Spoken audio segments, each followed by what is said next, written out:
and we have a new highest paid tight end, and that is Mr. George Kittle. George Kittle just signed an extension with the San Francisco 49ers on a 4-year, $76.4 million contract extension, and with $14 million guaranteed.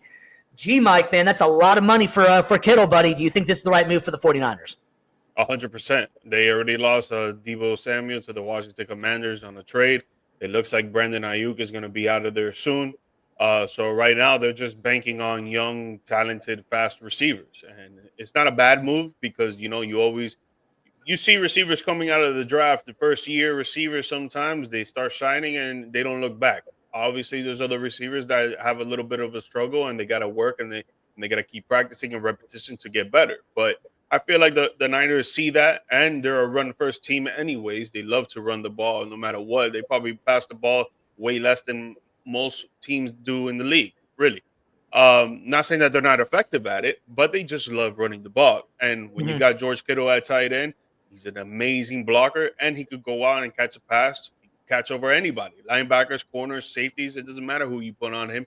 He's going to be a dog no matter what. He's fast. He has sticky glue hands. And he's going to be, right now, the number one target when it comes to the passing game for the San Francisco 49ers.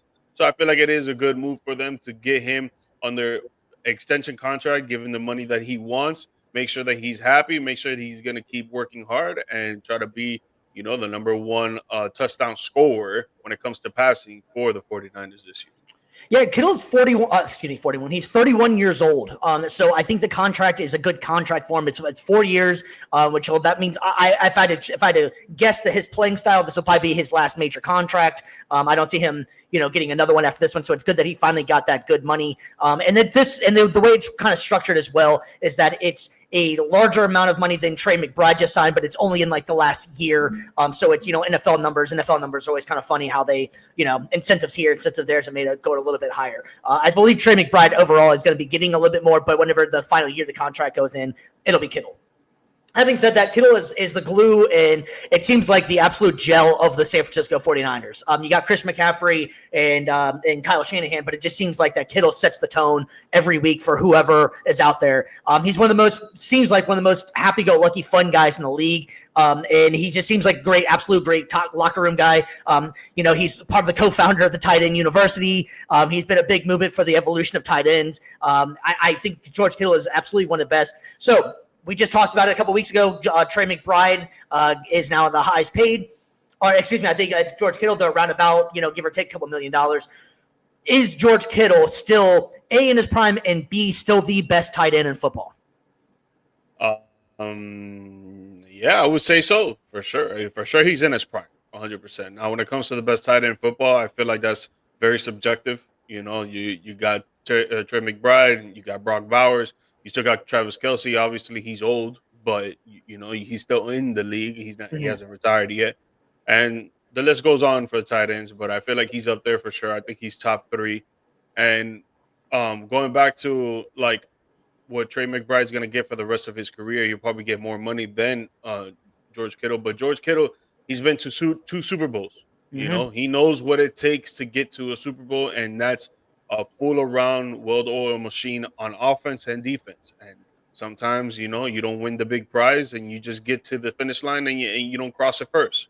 Yeah. And he's been there a few times already. He knows what it is. He knows the heartbreak of losing in the big game. And, he probably doesn't want to do that anymore for the rest of his life. If he gets there, he wants to win, and he knows what it takes to win. So, yeah, maybe Trey McBride's going to get more money in the end, but maybe George Kittle did this for a reason so that they can try and get some other players paid and try to get some, more wins. Yeah, especially too because they have the Brock Purdy contract that still isn't official yet, but it seems like talks are going in the right direction that he's going to be the starting quarterback for the Niners going forward, in which he'll probably get a lucrative contract as well. So it's the right time to get Kittle paid. And yeah, like you're saying too, they're an interesting team. They have a young wide receiving team. Juwan Jennings, I think, is a very underrated player. Juwan Jennings is pretty good. And you got Ricky Pearsall, who was unfortunately had an incident last year coming into his rookie season, got shot, unfortunately, and had to recover. So he really almost kind of only played half the season. Showed some flashes out there, but George Kittle still is the man out there, especially if if CMC gets injured again, God forbid, it's going to be George Kittle's show. And like you were saying, he's going to be one of the most important pieces with their core they have going right now. So shout out to George Kittle for finally getting paid again. And so I think it's a good move for them, man. Yep. George Kittle, you deserve it, baby. Deserve it. There we go, man. Tight end you.